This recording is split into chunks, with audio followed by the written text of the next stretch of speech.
journalist is attached to the military units. But thirdly and lastly, like the journalists' lives are likely to be threatened under especially this conflict or the war zones. And we believe that is not something as a civilian should be endangered under those kind of circumstances. I'm going to talk about mainly three things. Firstly, about when the mutual dependency arises between military units and journalists, why the manipulation of the information tends to occur, and why it's a problem.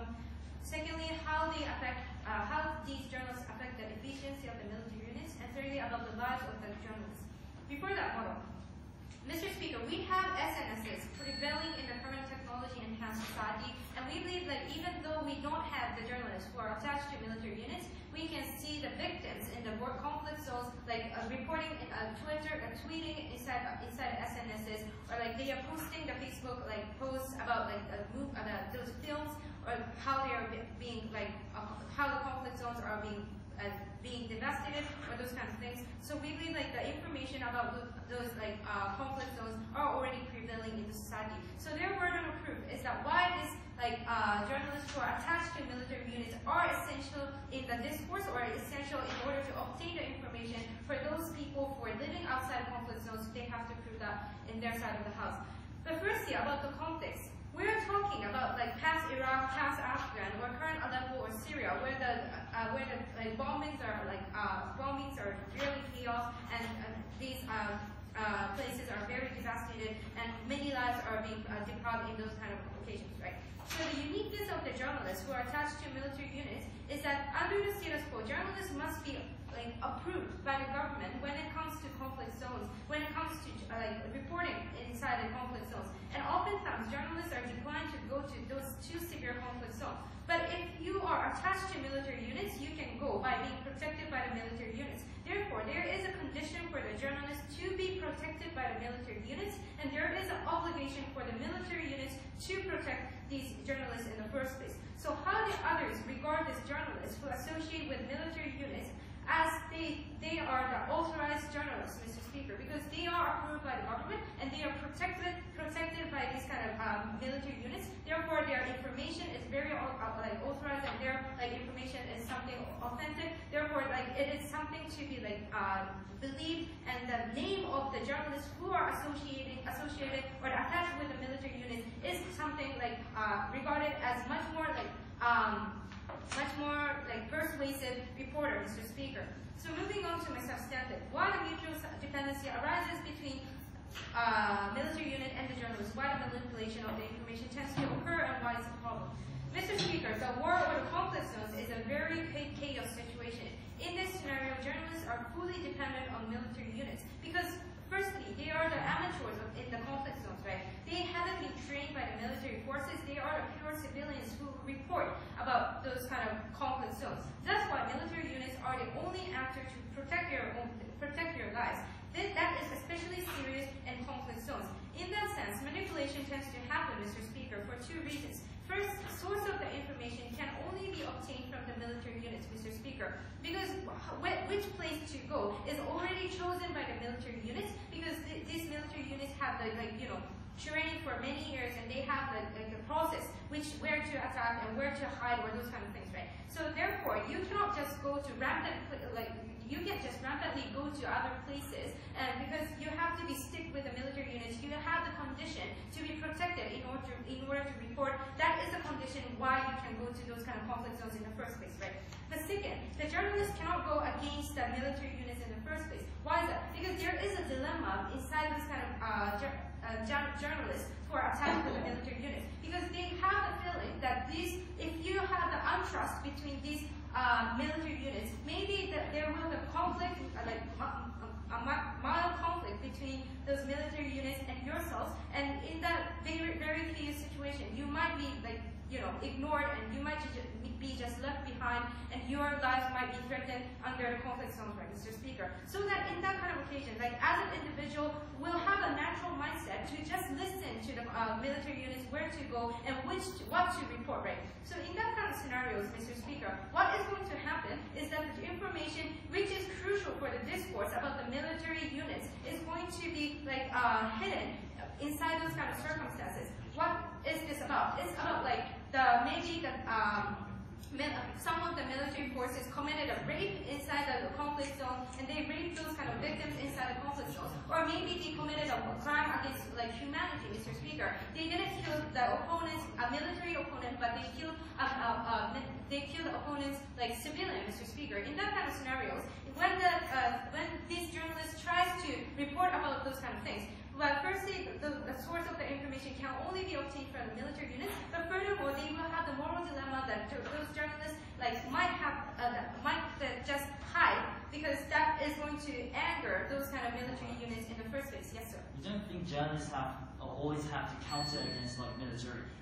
For example, giving the image of atrocious image of devastated area can show the public or the citizen the necessity of the intervention itself. Yeah, that's why I said in my moral that the SNSs are already prevailing, and those kind of victims under that kind of conflict zone can report them, Mr. Speaker. So we believe there is no necessity to do that, right? So this debate becomes debatable only when those kind of information conflicts between military units and these kind of journalists who are attaching to military units in the first place, Mr. Speaker. So we believe in that kind of occasion that information is likely to be hidden, and in the international society there will be a less discourse about the military units, right? For example, if the crimes against humanity often occurs, but when it's hidden, the information is hidden, there will be no check and balance toward those kind of military forces in the first place, right, Mr. Speaker? So therefore, many civilians who are innocent are going to die under those kind of conflict zones, and we believe that is morally abhorrent, right?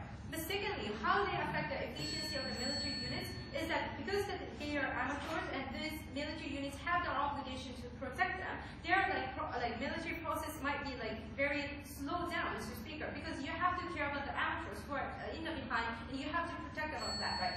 So if you try to protect them, you're going to give a room for the other opponent to attack your military unit. We believe that is going to decline the efficiency of the military units as well. We're more than happy to stand in the side government. Thank you, Pia.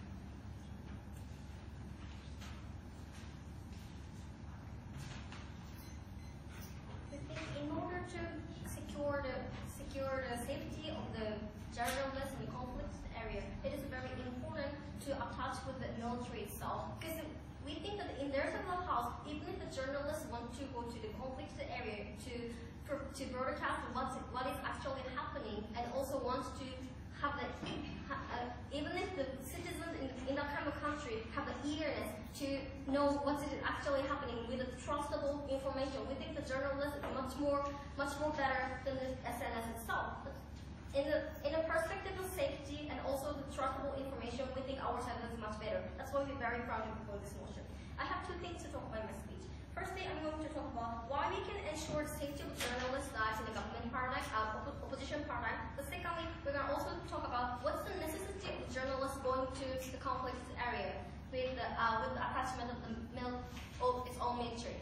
Okay, all the rhetoric will be integrated in my later argument. Moving on to my first one, why we can ensure the safety of journalists' lives in the opposition paradigm. We think those kind of conflicts areas like the Middle East, such as the terrorists, such as ISIS, is actually flourish in that kind of area. Right? We think that this is the context of this debate. And in that situation, the government side may talk about the safety of the journalists by saying, like the military, if journalists are attached with the military, those terrorists will be thinking like this kind of journalist will be highly likely to be against us, so we can actually easily attack to us or so forth. But we don't think so. We think the incentive of the opponent's ISIS or those kind of opponent's army is we think that if opponent's army such as ISIS know or see that the journalists and the French, like seeing them speaking French or skin is actually white, we think since the normal that terrorists are against the European country or people from developing country exist, we think those kind of terrorist group will highly likely to capture them and try to make them as a hostage, right? Why? Because we think that those terrorists do not follow any international existing current in society, right? For example, that is to say, they are not killing that is the international law that is the killing third parties such as journalists or general citizens is immoral or so forth. They are not following those kind of international law, right? That's why we think that those terrorists will try to utilize the hostage in order to get the ransom from the European country, because they will be thinking like those journalists as a monetary resource itself. So we think that those kind of people will capture those terrorists anyway. That's why in order to protect them, we think that journalists can attach to military units, and we think this is much more safer in our product. Why? Two level analysis. Number one, we think that military units have the incentive to protect those kind of journalists, right? Because those journalists are own citizens, and those kind of military are actually offered by the media companies, such as in Japan, like Fujitele or TBS or so forth. So that the media, if they are offered by those kind of big company media in the country, we think they will try to protect them, because if they do not do so, they will be hugely criticized by its citizens, right? That's why we think they will have the incentive to protect. But secondly, since the military has the more weapons, journalists can also be armed like the military itself, right? We think this is much more safer. Why? Because other terrorists or opponents' army will be thinking like we cannot easily attack them because they may have new weapons. So they will try. We think that they will try to be careful, right? That's why we think in a situation of opposition paradigm, journalists is much more safer. Moving on to my second one, but before that, yes. Do you think objectivity and independence is important for journalists? Okay, moving on to my second one. Okay, I'm going to talk about this second one. What's the necessity of journalists going to the conflict area, right? I want to talk about why we can actually ensure objectivity in our paradigm as well. We think the governments have mentioned that the mutual dependency of the journalists and the army will be happening, and this will cause the information which is this will be actually harsher. But we do not think so, because the journalists, we think the media, in the first place, media has a moral obligation to report what's going on in the conflict area. Then why SNS cannot take place those kind of things, right? Because Mr. Speaker, we think that the information of SNS, such as Twitter or Facebook, is not accessible to everyone as they are thinking. Let me compare the government paradigm and opposition paradigm, because we think the media's report is much more better because of two-level analysis. Number one, we think that firstly, we think the those kind of media's information is much more trustable in the first place, because as the Saosan has already claimed, since those kind of journalists are authorized, because the citizens will highly likely to trust the information coming from the journalists, right? But secondly, they also say that the TV show or news or broadcasting coming from the media is much more accessible to everyone, because we think that the information coming from SNS is only accessible to people who have an account of Twitter or Facebook or so forth, right? Then why is it important? Because we think we reflect the premise of democracy. We think that if the much more people are accessible to those kind of information itself, we think it's important for citizens to know what is actually happening, and then this will actually incentivize citizens to decide what this nation security treaty, how this nation security treaty is, or so forth. Right? But we think that those kind of journalists have the moral obligation to broadcast what is happening in the conflict area in the first place, because the SNS, those kind of SNS is not accessible to anybody in the society. It's not accessible to such as the elderly people in the society children in society or so forth, right? In a situation, we think in order to make it accessible and trustable information, we think journalists to have the moral obligation to go to the conflict area in the first place. That's why we're very proud of both. Thank you, Alicia.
Thank you, Mr. Speaker. We consist somehow under their paradigm compared to our paradigm. The information given by the journalists attached to the military units is the in terms of currency level, they may be more kinds of information compared to our side of the house. But Mr. Speaker, we have to say when we debate about the media, we need to analyze what is the law media and moreover we uniquely have to analyze how the information given by the media is the content of its media must be also regarded as well. So this is because uniquely in terms of quality of the content given by the journalists attached to the military units are likely to harm the public discourse in regarding the ongoing conflict.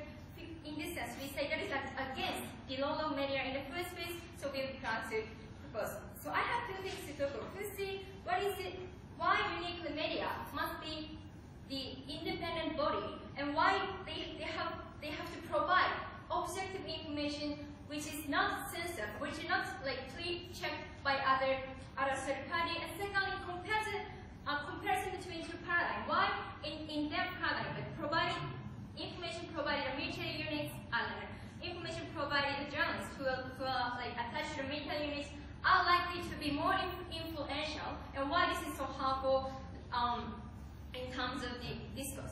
But before I took points of independent evaluatory law, firstly, they told us in the current paradigm, terrorists are likely to kidnap the free journalists who are not attached to the military, and that is very dangerous. So, Mr. Speaker, firstly, as government bench, we do not want to we want to discourage the civilians from going to the conflict zone in the first place, and we say that kind of kidnapping argument by the terrorists is not the core issue within this media debate in the first place. And secondly, they told us in our paradigm, because the SNS will not be working as a proper channel to give the information. So that is why media must provide the information and journalists should be attached. But Mr. Speaker, firstly, we say when we look at the current context, many SNS information such as civilians who are living in Egypt, or who are living in Syria, or who are living in Iraq, that kind of information are already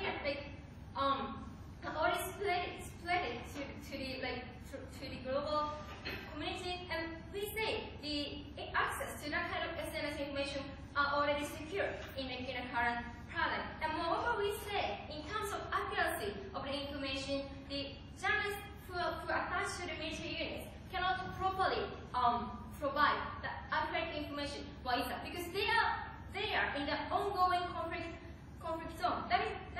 In this is, Mr. Speaker, that is the situation of the conflict is so chaotic and so very fast, and that is in this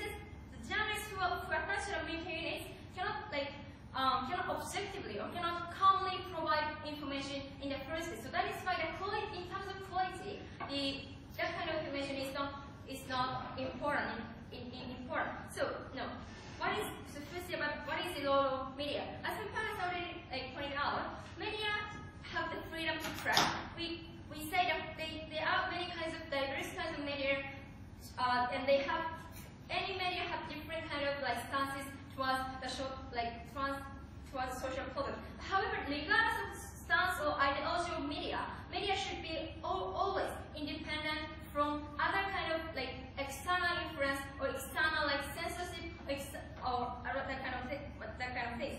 In short, Mrs. Speaker, we say media should provide objective information, and the content of the press should not be like censored or checked by other people. Why is that? Because Mrs. Speaker, as my parents already told you, information provided media is crucially important for the citizen to decide about the ongoing social problems, such as in this case the ongoing conflict, right? So, for example, to what extent U.S. military should stay in Afghanistan, for example, that kind of important public political choices is decided based on the information given by media. So we say, when we given that kind of mechanism, we say the media should be always independent, and that is why media should not be attached to military units, because the goal of military units is actually to provide the positive image of the media activity, right? So that is why we should not allow the embedded journalists in this regard. Yes. How can your side, those media, independently from the third party's perspective, can provide information to them? Yeah, comparison to their side of the house, we say because the media will not be no longer attached in a military incentive, we say that is more objective, that is more independent compared to their side of the house. So, secondly, about the influence of the media, right? So, Mrs. Speaker, compared to other kind of the information channel in a current paradigm, the information given by journalists who are attached to the media are likely to be more influential and more persuasive and more credible in a public discourse. Why is that? Because they have the title as the credibility as journalists. So, and why is it so harmful? Because when we look at the public debate in the United States regarding the Iraq war or Afghanistan, we say that public in general have to believe in the information given by the journalists, because there is no way for the citizens to check and this particular information on true or false. So that is why, Mr. Speaker, when the information are given to the public, we say the social discourse are likely to distort was more towards the more military tendency, right? So in this sense, because media is not in the current paradigm manipulated by the incentive of military units, so we have to change the situation. So we'll be proud to propose. Thank you, Vivian.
We recognize two clashes in this debate. Firstly, about safety of these journalists, which has no response coming from their side of the house.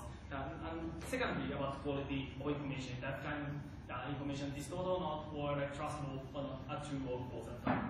But firstly, very quickly about the safety of these journalists. We think they don't talk about, finally they don't talk about the safety of journalists. Therefore, they concede that the fact that as my Prime Minister leader opposition provided, that these kind of journalists is very dangerous, will go into very dangerous situation because they have to live through that kind of war conflict zone by on alone or relying this very untrustable private soldiers or something like that. We think so. What this government side do is distort, desert or ignore the core of democracy, the extension of our eyes to ensure which ensures our check and balance system or something like that. We think that kind of distortion itself is bad, and as democracy we have to deny that kind of ignorant, deserting. So that is about safety. They don't respond to that point. And secondly, about the second class is more importantly the quality of information. What the government, the Prime Minister told and the opposition repeated, the argument is about the fact that the military these journalists have to obey this military in war conflict zone. Therefore, the information will be distorted. But they don't talk about the alternatives of this check on the balance system or providing this information. I talk about that. But before talk about that, I have two responses to that logic coming from the outside of the house. Firstly, outside of the house, the journalists, many journalists, tons of journalists go to war conflict zone because the problem about war conflict is very has very can cause very sensation that is required from nationals. That is going with the interest of these journalists. Therefore, these journalists. Many journalists will go to that war conflict zone. That is the first premise, and therefore we recognize that some media or much media, many media draw or picturize that kind of war as very beautiful and that kind of soldier as so strong and heroicized that kind of soldiers. But because of that natural incentive of media to get sensational information of biggest problem of this democracy, these media want to get that very sensational, very sensational information of these soldiers, for example, soldiers very bad acts in war conflicts, for example, rape and so forth. We think that kind of information will be provided because of course the situation of these journalists is not independent in terms of physically, but these journalists have independent incentive to get these kind of sensational war conflict zone. That kind of we also say we cannot. The government cannot regulate these 24 hours such as in war conflict zone. That kind of thing, firstly itself can be check and balance system of democracy in war conflict zone. And also we say we can get this kind of information because of these escapable such as in war conflict zone. That information is very effective because if only one media can get these sensational war information, these media has very huge impact to these can give these very huge impact to nationals, and nationals can get the eyes to be critical to the government. So that is the first point about the benefit of our side of the house. Yes. We got the idea that journalists care about objectivity or the sensationality in general. The problem is that obligation or the interest as a journalism is compromised when your life is under threat, and especially under the war conflict zones where the evidence is hard to obtain, whether your objectivity is compromised or not. So firstly, what is objectivity? They don't talk about clearly about that. point that they only rely on this meaningless pastime on that point. And also they say they don't provide any counter model in that point. We think outside of the house, if one media, only one media can get this information, this authorized journalist, the sensational information coming from this authorized journalist is very essential to these nationals in terms of check and balance systems. So that is the first point. And second point is very quickly, we think even if completely soldiers completely regulate that kind of journalists, the fact that the journalists can report only the same areas, can report only same statement from these soldiers, it itself makes doubtful feeling to nationals because of the repeatedly because they repeatedly see very same situation, but in that war conflict zone. But their proposal is that but they don't talk about alternative because SNS don't work enough because they concede that democracy's information has to be very trustable and something like that. But firstly, SNS, social networking services information is not trustable. We cannot identify who provide that kind of information, and that's a huge contradiction under the other house. And secondly, we think in terms of quantity, that is not enough because only very few people can SNS in very harsh war conflict zone. And thirdly, even about the quality of that, that kind of the information coming from SNS in war conflict zone also very high likely to be distorted by top people as the boss of these opponents in that conflict zone. That kind of things can be happen at the other side of the house. They also the source of information is just government on their side, the only government on their side of the house. We think that kind of situation Montreal will be very proud to oppose. I'd like to thank CLO.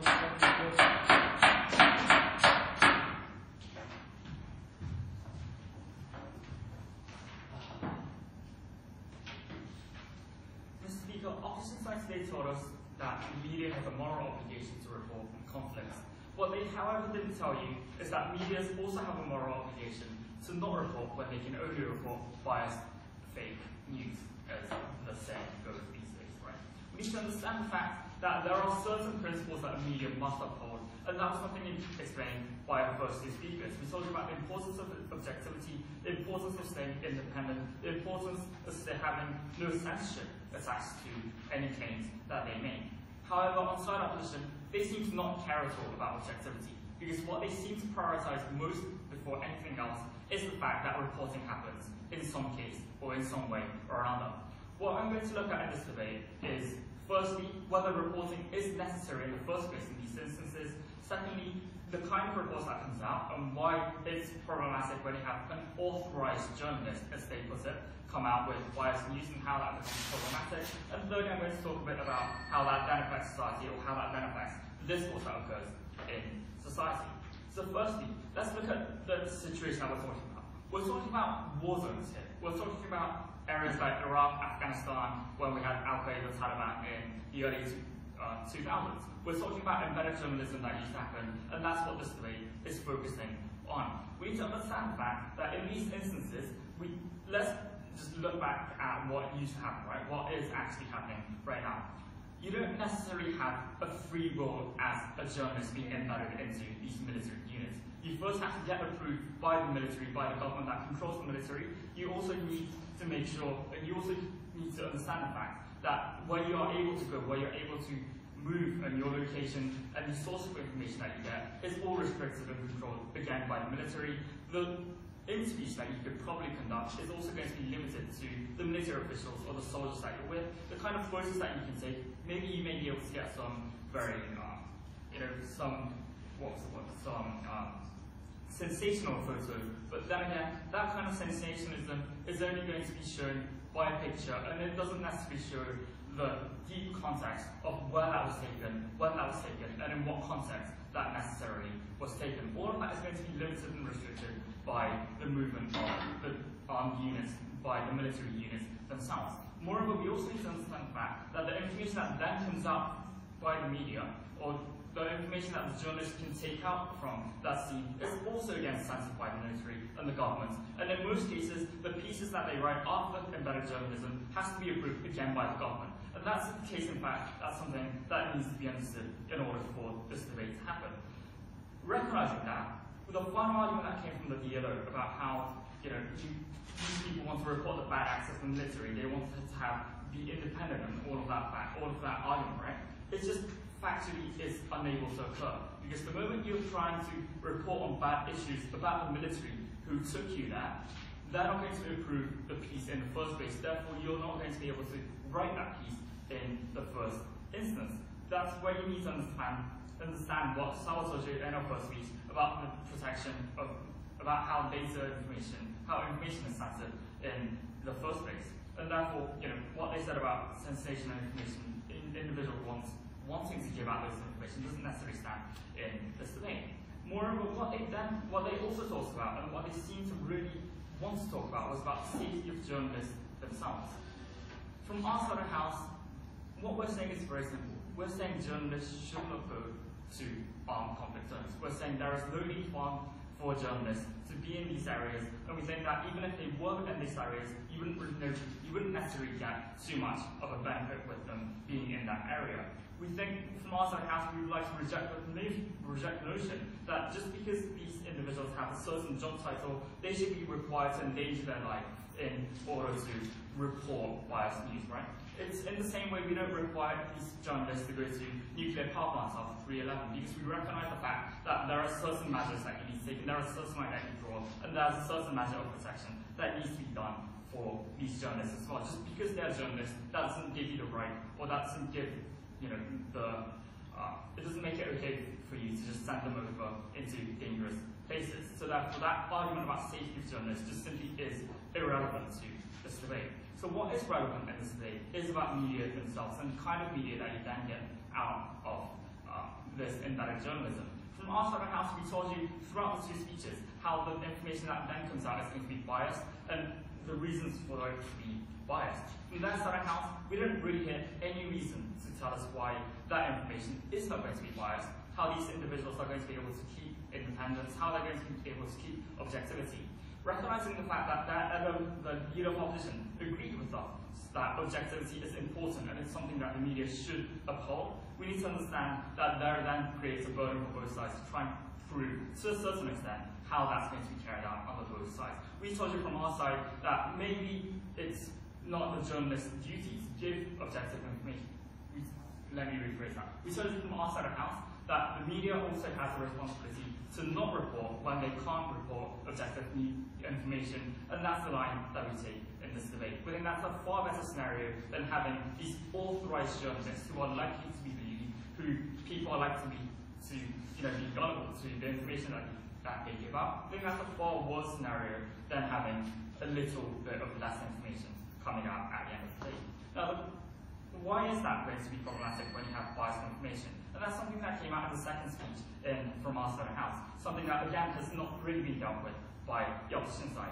We told you how the information that comes out is more likely to be harmful for discourse. Because the moment you consider the fact that this information is coming out from an official source, from an official journalist who have been, as they said, authorized and have a company name with them, it's going to act as a silver bullet within the discourse. It's going to be seen as completely different from all the other social networking information that exists, and we think that it puts them above the other information that exists within discourse. It makes it far harder for anyone to disprove the information that comes out. It makes it far harder for anyone to disprove the kind of the rhetoric that comes out within that media itself. It also makes it impossible to verify the information that comes out, and that creates a situation where just because you have information coming out from the authorized party, it becomes suddenly a silver bullet within discourse, and that then creates further problems.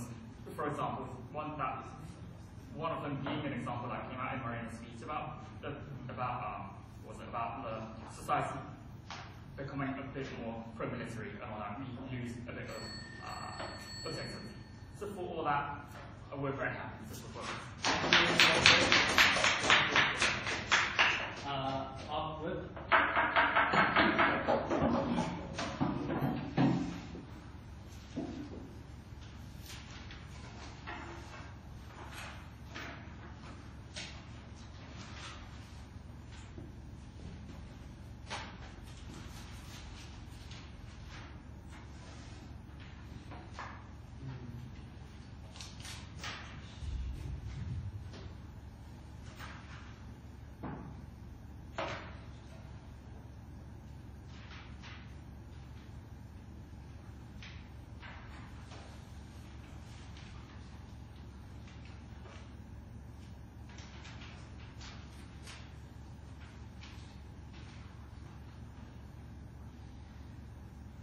clarify what we have to compare between these two government side and opposition side.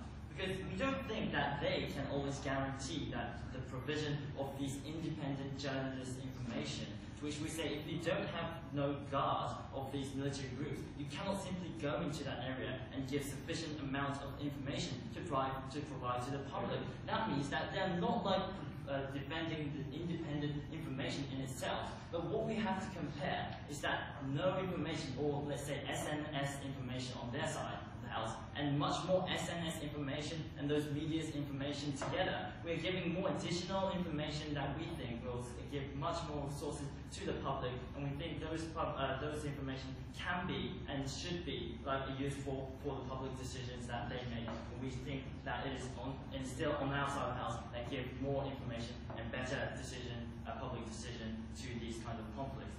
So before moving to my the one flashpoint, let me rebut to the thing about the efficiency of these military groups. No, thank you. Because we simply think that this holding these kinds of cameraman or one or two journalists inside the military groups will never hurt the whole tactics of having hundreds of troops inside the groups. We don't think that the cameraman will always stand in the front of those kinds of armed troops. We don't think that it will sufficiently harm the tactics of those military groups. But more importantly, we say that even if that to some extent it is going to harm those kind of efficiency of these military groups, we think the provision of these information is much more important to give to the public. So moving on to my one flashpoint, so which side can best lead to a better public decision providing the information? So firstly, let me talk about the lack of the information that is existing in the society. Because they told us that the SNS is enough. We firstly say that SNS information is most of the time given from the place that is not so risky or the safe area, to which we say those people who can have the electricity and an environment that they can use SNS. We don't think every conflict zone all around the world, victims or the citizens inside those areas have access to SNS to provide those information. But more importantly, we say that those information are unidentifiable, to which we say we don't know who or where, when those information was taken. We don't think that will be a crucial information that will change the public decision. But secondly, they told us that independent journalists is something good. We told you that it is simply impossible to say that if you have no military groups to guard yourself, to go and enter those kinds of areas. But even if it is possible, we say that even if those are possible, we don't think that we are going to eliminate those kinds of independent journalists on our side of the house. To which we say that it is not mutually exclusive, all the kinds of information they want to provide. Because we're not going to diminish the quantity or quality of the other information sources, and no, thank you. And so we're not comparing the independent journalists and the attached information, but the SNS or the independent information and the SNS and independent information with the attached information additionally. Yes? Can you respond to our point about the authorized information becoming similar in terms of discourse? Okay, I'm going to tell you why the criticism to those kinds of information will anyway occur later. So, what are the kind of information that we additionally provide? Firstly, that the reporting of these journalists, we don't think is always something already valid. To which we say much of the time those journalists who go into this area give information to the home country, which is pre-valued and purely objective, like images and videos or the description of the situation.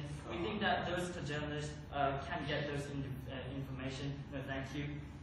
And we say that it is the people in the home countries that give interpretation to those kinds of information and support and give criticism to those military acts. And we don't think military groups can control those kinds of criticism or the support to those kinds of information. We don't think that those kinds of manipulation can occur on our side of the house. But secondly, we tell you that there is no reason that the media always publicize all the approved information. To which we say if the information is so biased and if the journalists and media have incentive to be value neutral, they can select those information, the limited information that is least biased. which we say media many times uses the government's provided information and to make criticism or to make support opinion to the government. I think it is exactly the same thing is happening. And you have the first information source, and then you can make the criticism or any kinds of things. And we don't think that the media's those kinds of discourse can be shaped by the military group's incentives. But thirdly, what is objective in the first place? Because we don't think that it's about criticizing to all parties equally or never support certain parties. Because all kinds of media always have certain kinds of stance and value in their self. And we say that some media might be might stand for the military groups and support the military groups. And if the incentive of the media is also, we think that is, as a media, is something good. And we don't think they can deny those kinds of media's incentive. Or we say that the provision of those information by those particular media can be limited. But more importantly, how would people react? So this will be the response to the POI. Because we think that there will be much information in the first place. But we don't think that public will never criticize classified information in the first place. Because there is already so strong skepticism to the action of the government, oftentimes in the wartime, that there are many public discourse that go against the government's action. And those kinds of occasions, we don't think that because the public can recognize that those information provided from those area when when it comes from the journalist that is attached to those military groups, publics can criticize that kind of information might be biased, that might be not true, so that they still can be criticized. We don't think that these kinds of information is so strongly authorized in the first place. But more importantly, the information that we're going to provide is the problem and the picture of the conflict zones and how difficult the struggle and struggling tactics of those conflict is. These kind of information, with these kind of information, public can better catch the gravity of the problem and the necessity of the conflict. And we don't think that SNS is simply enough to make those kind of decisions. Because the impact is so big, we need much more information to make a much better decision as a public. So we stand on our position. Thank you. Thank you. Flip.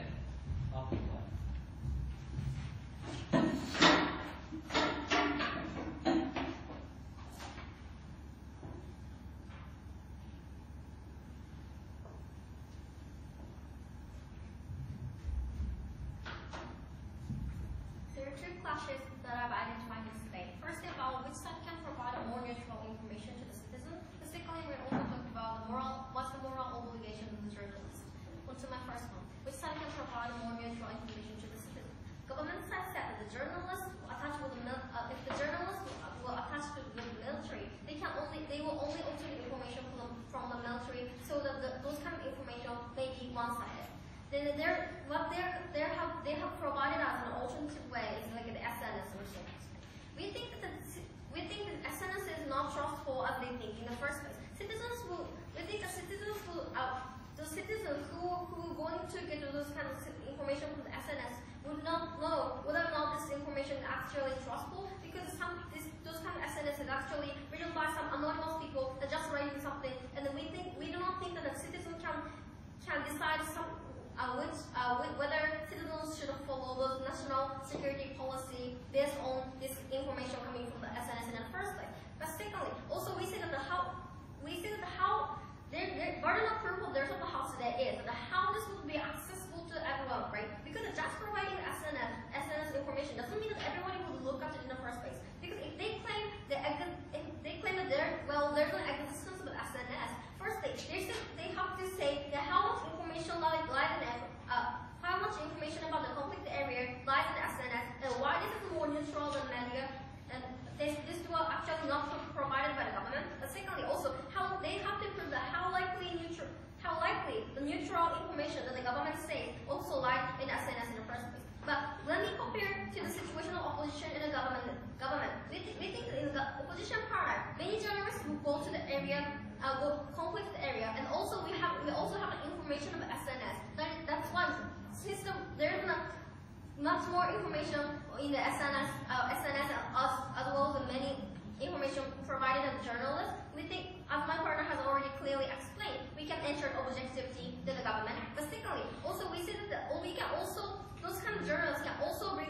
information to its countries, right? We don't think that those kind of journalists should necessarily provide information while during they are in the conflict area. They can, after going back to the country, they can say what's actually happening in that kind of country, right? In that situation, we don't think that those kind of information will be just biased as the government side frame. Moving on to my second one, what's the moral obligation of the journalist? Government side said that if the information is so biased, journalists also have the moral obligation not to tell the biased information to the citizen.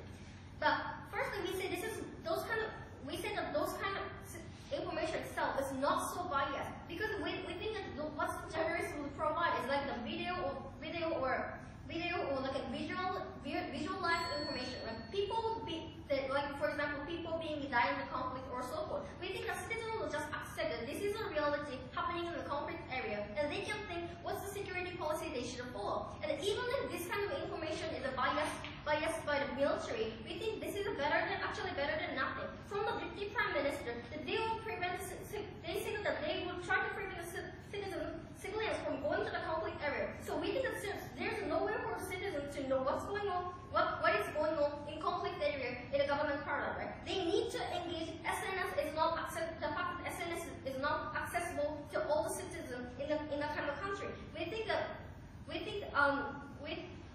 since that those kind of bias, since we can provide not so biased information as well as much more information that which citizens can decide what democratic policy they should follow. We think our side is much more better. That's why we're very proud of those. Thank you.